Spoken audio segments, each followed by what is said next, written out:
Fluid and Electrolyte IV Unit. This is Martha Olson, Iowa Lakes Community College. This is part 4. As we look at the anatomy, the veins and arteries consist of 3 layers, the deepest layer being the tunica intima, which is the gray color, the middle layer, the tunica media, which is kind of the salmon color, and then that outer layer called the tunica adventitia, which is the pink layer. The tunica adventitia surrounds the vessel. The media is what's responsible for controlling blood flow through that artery, controlling the diameter of the vessel, and then the intima is that innermost layer that has the blood flow through it. As we prepare our patient for getting an IV, we want to see if they've ever had an IV before. We want to make sure we provide privacy, educate them on the signs to report, not to be pulling at it, that it will hurt when we start that, and then find out their previous IV experience. We want to kind of start looking at where we want to put that IV. If it's a woman in labor and she is going to be using her hands to do a lot of pushing, we don't want it in the wrist area where it'll occlude easily. If it's a pediatric patient, we might have to put it in a place where we can get an IV board to kind of protect and cover from that. Physically, then, we want to get the patient comfortable. Do they need to use a restroom before we start the IV? Perhaps we start it right after they eat their lunch so that it doesn't interfere with their ability to do that. And then we look at the safety of it. Is the patient right or left-handed? We gather our equipment, look at your physician's order, then we want to prepare and get physically clean with hand washing ourselves. When we look at the site selection, we have many considerations. A physician typically will not tell you or put in his orders where to put the IV site. So we need to look at how dehydrated are they. We might have to go to a like the anacubital site if it's a patient that's very dehydrated and we don't have many other options. How old are they? Are they left or right? What site is the surgery? Big considerations are the ones at the bottom. Do they have a shunt or a fistula? Is this a female that's had a mastectomy on one side and they don't want blood pressures and IVs in that left or right arm? So we look at all of those factors when we try to decide where we're going to start the IV. A patient that has burns, perhaps you don't have a lot of options because they come in with burns to the left side of their body. What's the purpose of the IV? Do they have good veins that we think we can cannulate? Many times we will warm pack those veins to vasodilate to see if we can get the vein to get a little bigger and it will become more superficial, so it's easier to palpate and cannulate to start our IV. We don't ever want to start an IV near a bifurcation where the valves, the blood vessels come together, or near a valve because we can damage it and blood can pool in the distal part of that. We don't ever want to shave the hair to that area because that would break the skin and cause potential for infection. So as we look at the back of the hand, we have several to choose from that cephalic and basilic vein.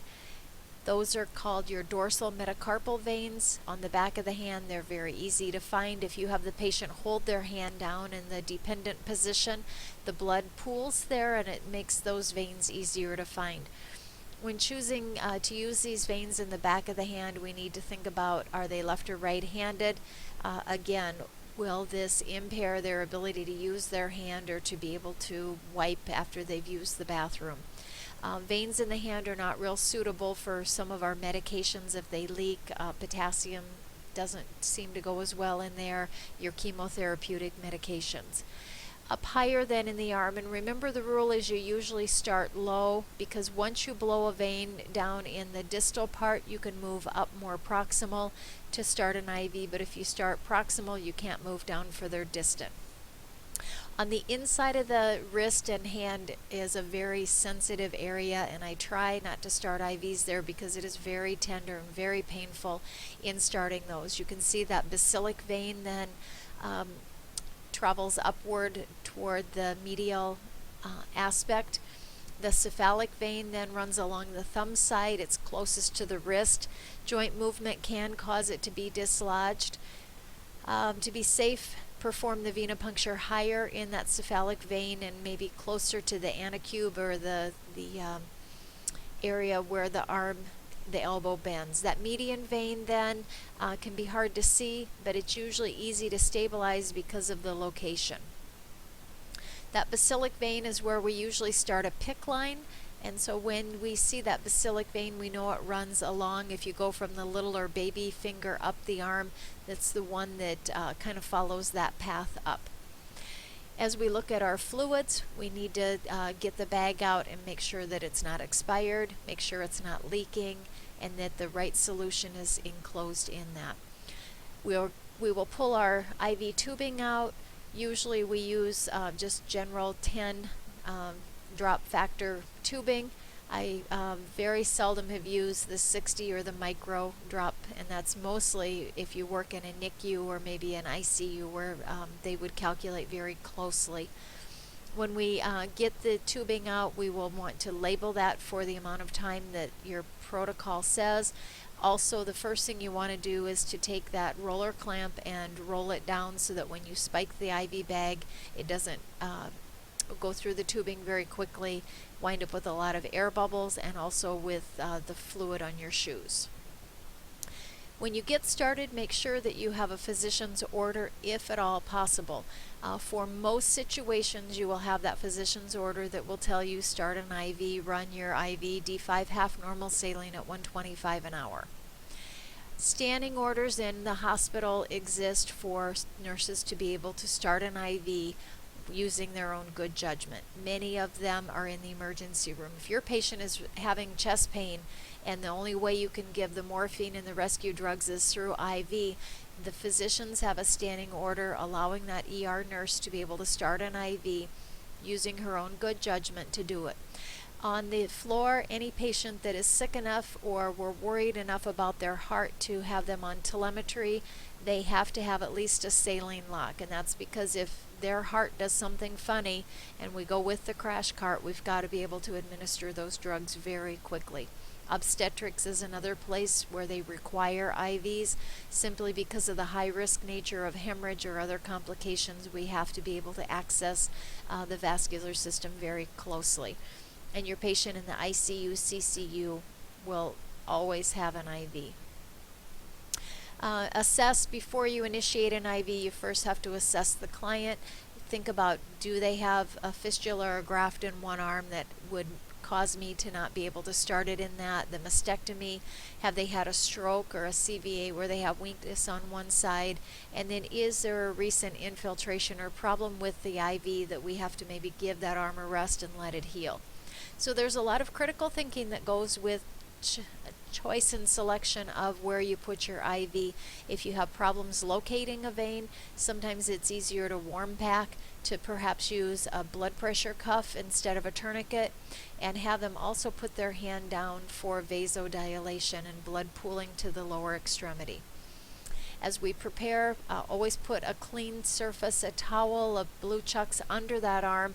If you would get good blood return, you don't want to have to change the whole bedding because you get blood on it, but also because it's a clean surface and you want to always keep that site and that area as clean as you can for infection control.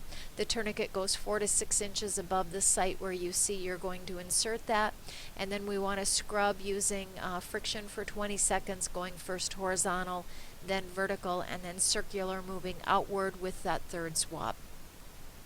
As we insert, then many of your pediatric patients, we will put EMLA cream on, which is just kind of a numbing cream that helps so when you poke through that skin, it doesn't hurt them as much. Make sure the skin to that extremity is pulled taut. We look for the flashback. The bevel to that needle is up, and our angle is at 15 to 25 degree angle. As soon as you get blood in that chamber, make sure that you're not pushing any further down with that needle because you will occlude and go through the bottom of that vessel. Release the tourniquet, apply your tubing, open the roller clamp and look to see, is it infiltrated, is it running without causing a bump or coolness, and then observe that if it is, you need to take it out, and if not, then we can proceed on with getting that dressing to that site. We want to use whatever protocol your facility has. Many of them use a sterile op site. Many of them have little pre-packaged op-site with some tape and things in that are sterile. Do not place any of your tape, get it out and ready and put the tape on a dirty surface, because remember that IV has a hole in past the skin, and we don't want to introduce germs or microorganisms into that, causing an infection.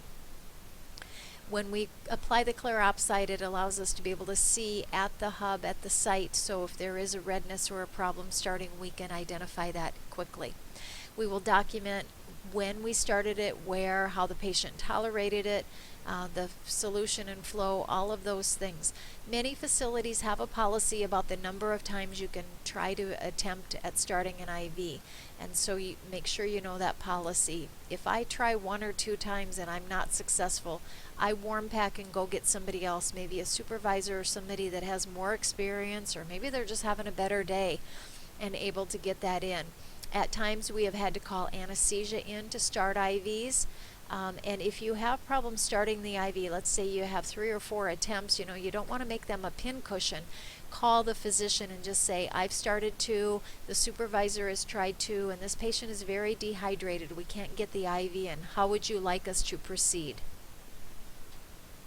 When we look at different types of IVs, we know that there are different types that can be used. Our focus in intro is going to be peripheral catheters, the ones that we put in and maintain to the extremities. These other IV access devices we will talk about briefly, but we will focus on them more in your upper level classes as you get into more of your critical care and more complex patient scenarios. The different types of catheters are listed here. And the hemodialysis catheter has to be in place for 6 months for it to heal, but it allows the patient to go into dialysis to have the blood removed, cleaned externally, and then returned back.